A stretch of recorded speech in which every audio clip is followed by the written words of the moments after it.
So ধন্যবাদ তোমার সবাইকে। আজ কিনা কথা হবে যে তোমার কেমন করে যাবার নাসিব পাবেন। তুমি অনেকজন কমেন্ট করেছে, কমসে কম 100 জনের বেশি মোক কমেন্ট করেছে আর মেসেজ করেছে যে দাদা তুই কেমন করে জাপান গেছিস, হামা কেমন করে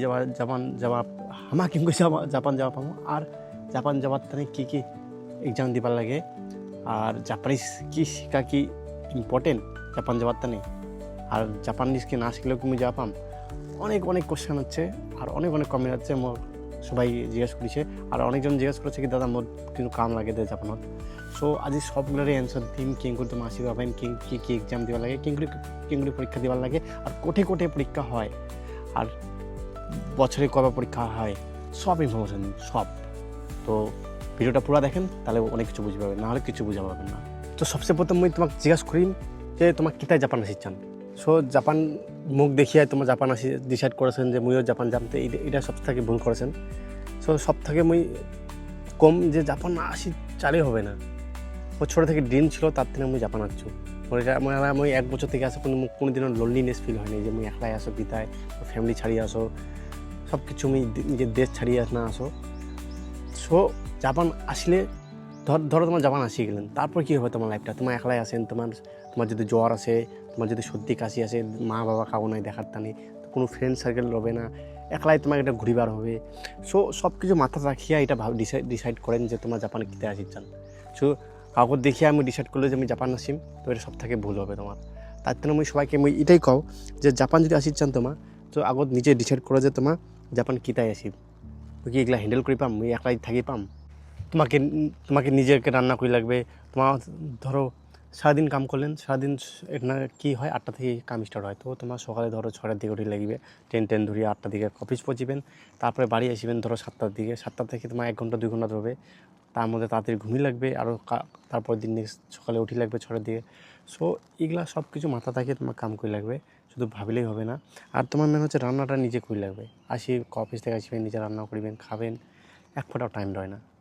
সো এগুলো সব কিছু ভাববেন, তারপরে ডিসাইড করবেন। আর যদি এত কিছু ভাবার পরে যদি তোমার যদি কন না আমি জাপান যাম, তাও যাম, এত কিছু যদি সব কিছু হয় আমি হ্যান্ডেল করে নিম, তাহলে ওয়েলকাম টু নেক্সট স্টেপ।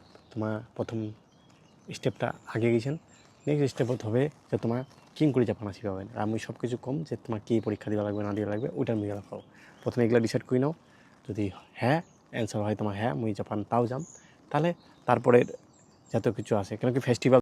আর তোমার মাথাতে এইটা রাখি লাগবে তো যে তোমার দুর্গা পূজা, কালী পূজা, যত ফ্যামিলির সাথে যেটা ফেস্টিভ্যাল হয়, এগুলো তোমার কোনো ফেস্টিভ্যাল অ্যাটেন্ড করতে পারবেন না। যে না হয় ছোটো মোটো, কিন্তু যেটা ইন্ডিয়াতে হয় দুর্গা পূজা এত খাতারনাক, এত সুন্দর ভালো, সো ওগুলা তোমার মিস করিবেন, তোমার বাড়ির কথা মনে পড়বে এনি টাইম। সো এগুলো সব কিছু ভাবিয়া ডিসাইড করবেন। সো প্রথম স্টেপ পার হয়ে গেছেন, তাহলে সেকেন্ড স্টেপত আসিম। সেকেন্ড স্টেপ হচ্ছে তোমার ভিজা কয়েকটা প্রকারের হয়। মানুষ অনেকজন পাসপোর্ট আর ভিসার মধ্যে পার্থক্য যায় না। পাসপোর্ট হচ্ছে তোমার ইন্ডিয়ান আইডেন্টিফিকেশন, মানে তোমার একটা আইডেন্টিটি আছে যে হ্যাঁ ভারতবাসী, এমন সব দেশের পাসপোর্ট হয়। পাসপোর্ট আলাদা, ভিসা আলাদা। পাসপোর্ট হলে তোমার একটা আইডেন্টিটি হচ্ছে। এখন ভিসা হয় একটা এমন জিনিস যে ভিসা দিয়ে তোমার সব দেশে যে যাবেন ওই দেশের পারমিশন, যে তোমার এই দেশের আছেন তো এই দেশের ভিসা লাগবে, তাছাড়া তাহলে ঢুকে পাবেন, নাহলে ঢুকে পাবেন না। তো ভিসা হয় student visa, work visa and tourist visa, 3টা ক্যাটাগরি ভিসা। আরও অনেক ভিসা আছে, বিজনেস ভিসা, আমি ওগুলা যাসো না এলা। বর্তমান মুই কছ তোমাক যে এই 3টা ক্যাটাগরির মধ্যে তোমার কোনটা আসি চান।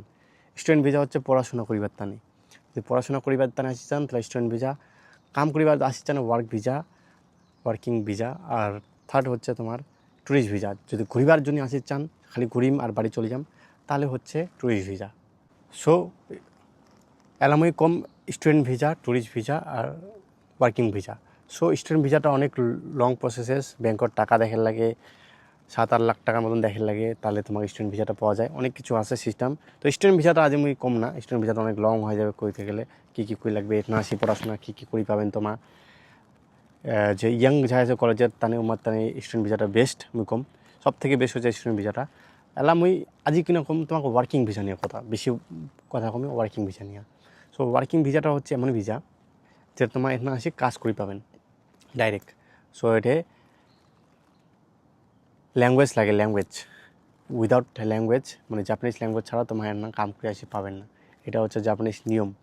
সো আর হচ্ছে ট্যুরিস্ট টুরিস্ট ভিজাটা কি এটা আসবেন ঘুরবেন তার টানে তোমার কী লাগবে ব্যাংকত লাখ লাখ টাকা দেখেন লাগবে মানে তুই যে এটা ঘুরে আসছিস তোর হ্যাঁ তোর অনেক টাকা আছে তো এটা ঘুরি বেড়াচ্ছি সো এলা কমই ওয়ার্কিং ভিসা নিয়ে কথা ওয়ার্কিং ভিসা সবচেয়ে মুই যেটা আছু সো ওয়ার্কিং ভিসার টানে তোমাক কী করে লাগবে জাপানিজ ল্যাঙ্গুয়েজ ইম্পর্টেন্ট আর এলা আরও বেশি হার্ড হয়ে গেছে এলা যদি তোমার কাম করে চান তো জিএলপিটি N2 লেভেলে লাগে মানে N2 লেভেল মানে এমন মুই যেলা কথা কছ জাপানিজ মানে রাজবংশী দিয়া তো এমন টাইপের মানে কনভারসেশন তোমাকে লাগবে যে এত স্পিডে কথা কছ এত এমন টাইপের ল্যাঙ্গুয়েজ শিখি লাগবে তাহলে তোমার আর জাপানিজ ল্যাঙ্গুয়েজ এমন হার্ড ল্যাঙ্গুয়েজ কি কম কাঞ্জি তোমার হিরাকানা কাতাকানা এত হার্ড মোক 3 বছর লাগে গেছে শিখিতে জাপানিজ ল্যাঙ্গুয়েজ N4 লেভেল অবধি শিখিতে 3 বছর লাগিয়েছে তো লেভেল হচ্ছে কেমন জাপানিজ লেভেল আছে 5টা লেভেল আছে N5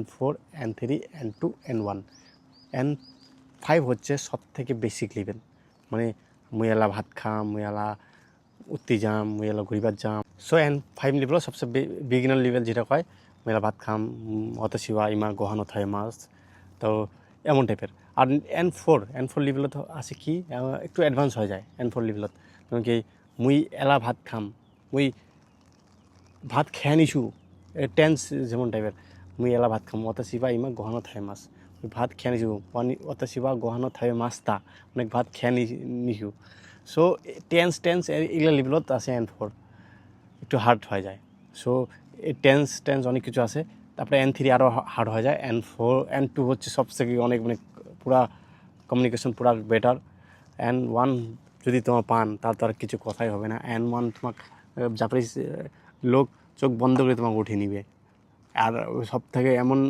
N1 যদি আরামসে 6-7 লাখ 5 লাখ টাকা স্যালারি পাবেন N1 যদি পান সো N1 অনেক খাতরনাক লেভেল আর সো N1 হচ্ছে সব থেকে খাতরনাক লেভেল আর N1 হয়ে গেলে তোমার তার জিঙ্গালালা হু অনেক কোনো টেনশনই হবে না লাইফে এমন টাইপের সো আর সব থেকে হার্ড মানে অতটা লেভেল যাওয়া অনেক মুই 3 বছর থাকি মুই N4 অবধি মাত্র যাবার পাইছিলো সো ওইটা মুই পরে কছো আর স্কেল তো ম্যাটার করে তোমার কী পান না পান মুই যেমন ড্রয়িং করতে মাস্টার ছিল সো আর্টের মধ্যে মুই খুব ভালো ছিল সো ওগুলা ঠিক আছে এলা ম্যান মুই যাম তোমার এটার পরে তো তোমার শিখলে তো হবে না একটা ল্যাঙ্গুয়েজ তোমার শিখলেন তোমার কী প্রুফ আছে তোমার ওই ল্যাঙ্গুয়েজটা পান সব থেকে প্রুফ হচ্ছে এক্সাম সার্টিফিকেট সো সার্টিফিকেট নেওয়ার টানে এক্সাম দেওয়ার টানে দেওয়ার লাগবে তোমাক জিএলপিটি অ্যান্ড নেট এক্সাম এই দুইটাই ইন্ডিয়ার সব থেকে টপ মানে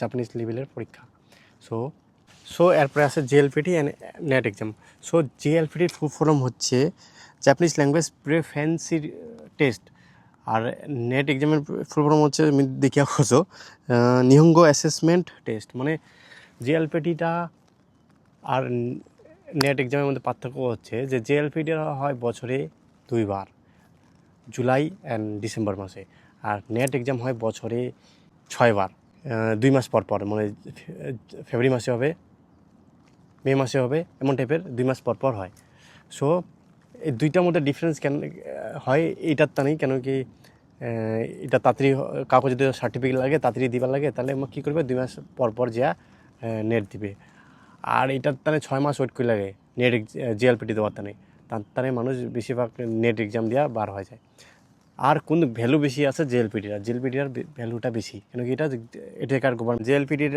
ভ্যালু বেশি কেন কি এটাকার গভর্নমেন্ট এটা পুরা করে এটা থেকে কাগজ টাগজ সব কিছু যায় এমন টাইপের আর নেট এক্সামটা একটু পাওয়ার কম আছে এমন ভাবি নাও সো জিএলপিটা বেশি ইম্পর্টেন্ট কেন কি বছরে 2 বার হয় সো এলা কোশ্চেনটা আসিয়া পরীক্ষাটা কোটে হয় আমি একটা চেয়ার দিয়ে দিম তোমাক মানে এটা তোমার স্ক্রিনটা দেখিয়া তোমার বুঝে পাবেন কোটে এক্সাম হয় তা আমি কয়ে আছো যেমন কি নেট এক্সাম কলকাতাত হয় না এটা তোমাকে যাওয়ার লাগবে দিল্লি যদি তোমার শিলিগুড়ি তখন তোমাকে যাওয়ার লাগবে দিল্লি চেন্নাইতে হয় দিল্লিতে হয় ব্যাঙ্গালোর হয় পুনে মুম্বাই হয় নেট এক্সাম আর কলকাতাত হয় জিএলপিটি তোমার যদি কলকাতা তোমার আশেপাশে না ওয়েস্ট বেঙ্গল তাহলে কলকাতার যা তোমার জিএলপিটি এক্সাম দেওয়ার পাবেন আর যদি তোমার জিএলপিটি না দেন যদি নেট দিবার লাগে তাহলে তোমাকে যাওয়া লাগবে দিল্লি মোর মনে আছে প্রথম এক্সাম মুই যা দিয়েছিল দিল্লি আর এইটা মুই তোমাকে কয়ে দাও মুই প্রথম এক্সামত ফেল হয়ে গেছিলো এত টাকা খরচা করে গেছিলো ফার্স্ট এক্সাম মই ফেল হয়ে গেল। তারপরে মই দিয়েছিলো আরও একবার নেট এক্সাম, সেটা আমি পাস হয়ে গেছিলো। তারপরে মই JLPT N4 দিয়েছিলো কলকাতাত। সো এইটা মোর কাহানি, অত মই স্ট্রাগল করেছি 3 বছর। সো এটাই তোমার কোয়া ছিল আর তোমার যদি পরীক্ষা দেন তাহলে এইগুলা পরীক্ষা দিবা লাগবে, না হলে তোমার জাপানত আসি পাবেন না। পরীক্ষা হচ্ছে, সো তোমাকে পরীক্ষাটা দিবারই হবে, না হলে হবে না। তারপরে তোমার জাপান আসি পাবেন। সো এত কিছু মুই করো, তোমার যত মুখ কোশ্চেন সবগুলারে অ্যান্সার মুই এলা দিয়া দিলো তোমাক।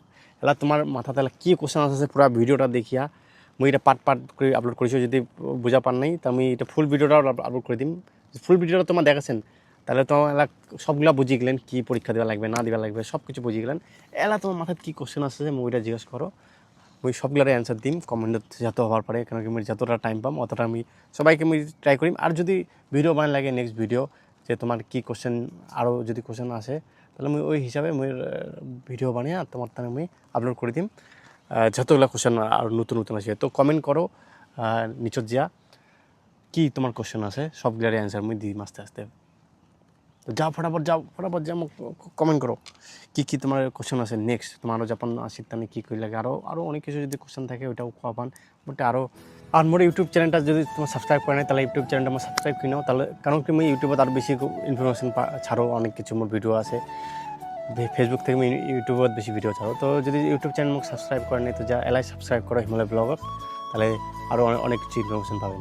তো thank you for watching this video guys. তোমার দ্বন্দ্ববন না থ্যাংক ইউ রাজবংশীদের থ্যাংক ইউ কী কয় আর আমি জানো না, তোমার যদি জানেন তাহলে কও। মনে আমি জানো না যে রাজবংশীদের থ্যাংক ইউ কী কয়। সো এতটাই ছিল আজিকার টানে। Thank you for watching this video guys. তোমার তো আমি আরও ভিডিও আনিম, অনেক যত তোমার ইনফরমেশন লাগে সব আনিম। কেন কি মুই চাও যে আমার রাজবংশীগুলো আরও আঁকাক, আমার রাজবংশীগুলা অনেক সাকসেস পাক। সো এতটুকুই ছিল আজকে video. Thank you guys, bye by.